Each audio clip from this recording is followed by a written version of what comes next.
Hey, what's up, guys? So in this video I'm going to talk about some boxing techniques that you can incorporate in your sparring that not many people teach.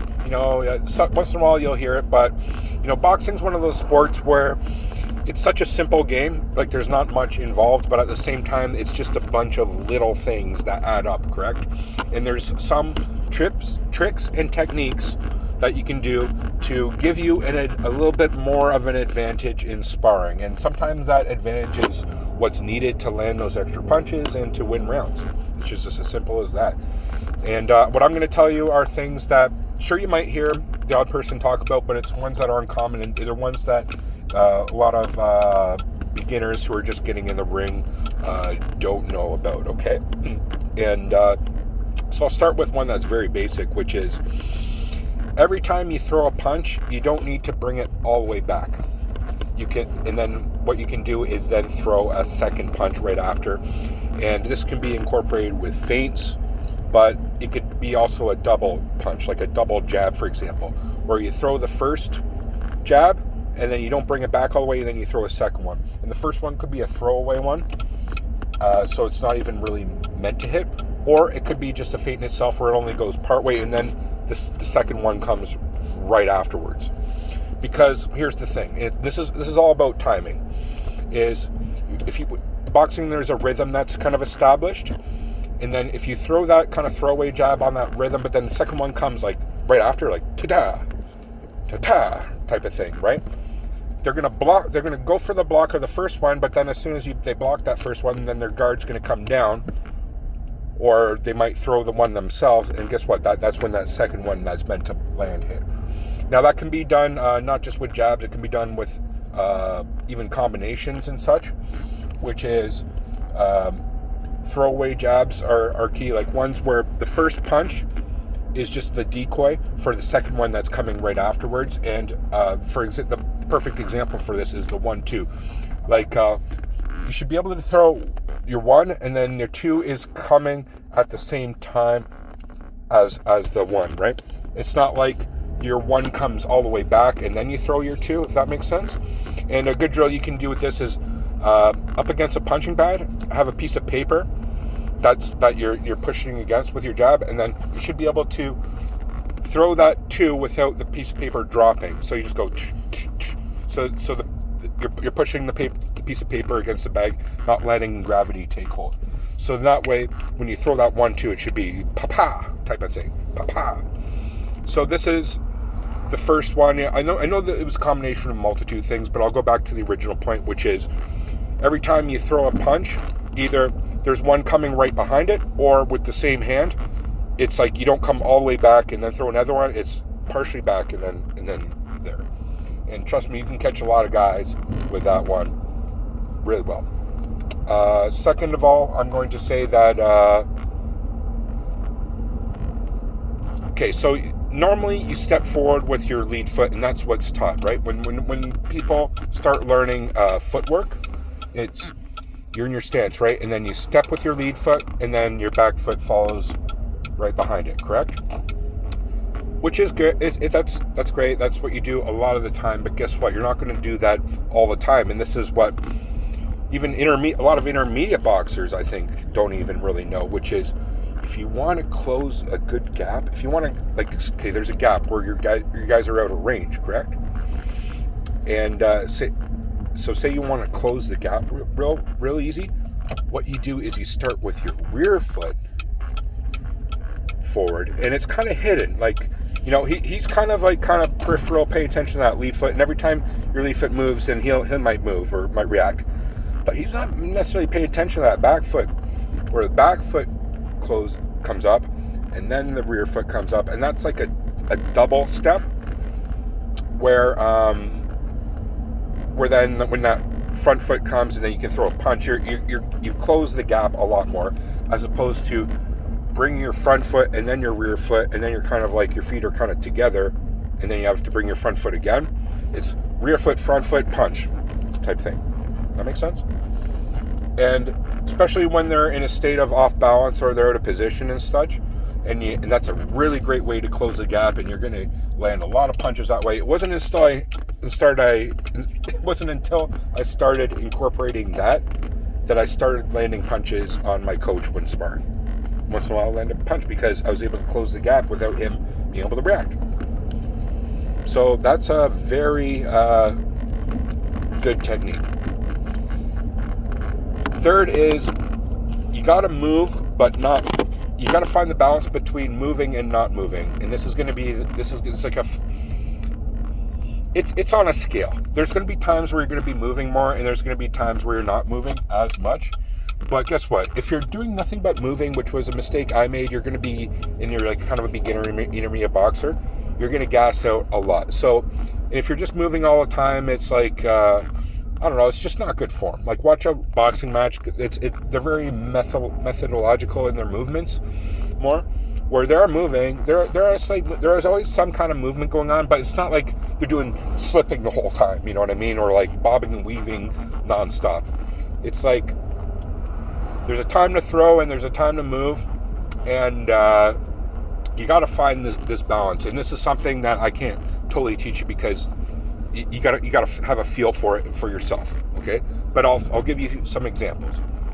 That ideally, if you come and say the gap closes, and so you're in quote like the pocket, and you throw like a 1-2 or like 2 punches, then you gotta move and either take a step back or to the side. I like to work to the side because to the side it's like a triangle. I don't know if you know like trigonometry, which is the more you go to the side, the more the distance between you and them is. That's like the hypotenuse of the triangle, for example. So you can throw 1-2 and then sidestep. Sidesteps are key. Now you can sidestep pivots and things like that. But the key is also to throw to do things like slips and such. But if you're doing that all the time, slipping, weaving, punching, for like you're gonna get gassed out super quick. So the key that I recommend is just especially if you're a beginner boxer, is just be able to know the space between you. Like, don't be too much in the pocket all the time. And then all you got to do is step forward and step back. You can step back just slightly out of range. Like, boxing is just a game of inches. Like, you can just take a minor step back. You don't have to move as well so drastically all the time. That's gonna be that key aspect of what I'm gonna say there. Okay. Third is, I don't even know where I'm at, but it doesn't even matter about numbers. Is you got to learn how to breathe through your nose more for 2 major reasons. I heard anyway, when you breathe through your mouth, it's much more labored breathing, and that actually takes up a lot more energy. So when you're doing things like jump rope and such, just focus on breathing through your nose while you do your jump rope, because that's going to translate to in rounds breathing through your nose.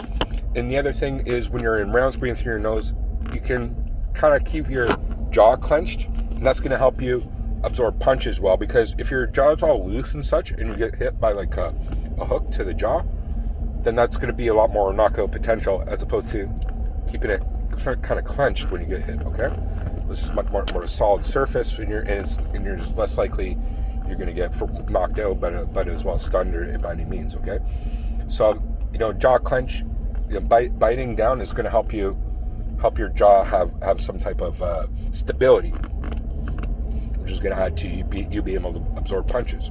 But in order to do that, your mouth's got to be closed. So if your mouth's open, punching the whole time, first of all, it's going to be more labored breathing, which is you're going to lose energy. And second of all, when you do get hit with your mouth open, it's going to be a lot harder of a punch. I don't hear many people talk about that. I heard like maybe 2 people in everything that I've studied with boxing. Okay.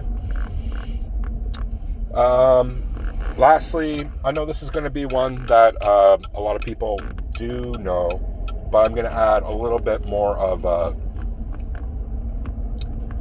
to it that a lot of people maybe don't always consider.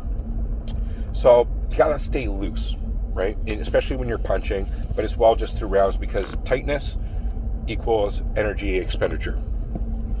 And by loose, you're actually able to whip punches faster.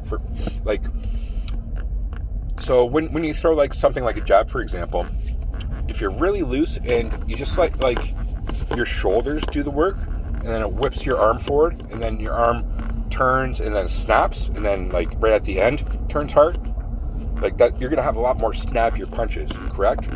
But here's the thing, it's not just the arm, it's the whole body. So I'll give the example of a hook this time, okay? There's a kinetic chain, it's called. So it starts at the feet. So the classic is the lead hook.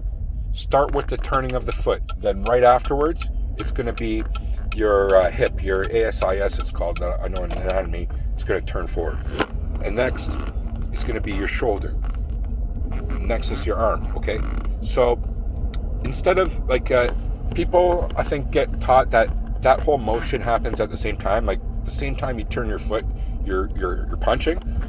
No, it's like there's a tiny delay because of this whip that happens. And so when you're loose and you work with this kinetic chain where it starts with your foot, then hip, then shoulder, then hand type thing, it's like it's like a, as opposed to like, instead of just one beat all happening at the same time, it's like a bunch of stutter, like ta-ta-ta, ta-ta-ta, if that makes sense. It happens really fast. Don't get me wrong, like it happens super fast, where it almost seems like everything's happening at the same time. But when you get it, so this kinetic chain that starts from your feet, and same thing with your straight, like the turning of your foot to the hip moving forward, to your shoulder moving forward, to then your arm moving forward, and then right at the end your wrist turning, and then right at the very end your knuckle going like this, and then clenching. The clench happens right at the end, so it's like ta-ta-ta-ta type of thing, right? If you can get your punches like that, first of all, become effortless, but they get so snappier. You get that snap, and when you connect with a snappy punch like that, that's where like I could teach my sister how to throw a punch like that, and she could probably make my nose bleed if she dialed it. That's how like potential devastating it could be. So I like to keep my videos kind of short and simple. There's probably there's like a multitude of other things I should talk about. But I'll finish with one last one, which is in training, don't neglect strength training. It's a balance between strength training and endurance training. So go to the gym, lift heavy for like 2 days a week, and then 3 days of the week do the standard boxing training. So then that's the strength training is going to translate to you being able to throw harder punches. Because I think a lot of guys who just do straight boxing training it's like more like high intensity interval training and cardio and all types of great things. Like don't get me wrong, boxing training is like top notch when it comes to getting fit. You're not going to get more fit than doing boxing. But I think a lot of boxers neglect going to the gym, lifting it, doing like some deadlifts, doing some heavier bench presses, doing a lot of pull-ups, you know what I mean? Working your arms, tricep extensions with the cables and shit like that. I think that's what sets me apart from a lot of people that I boxed with. I actually did a lot of the gym work where they did. They just went to only did nothing but boxing gym work. So that's what I'm going to say lastly.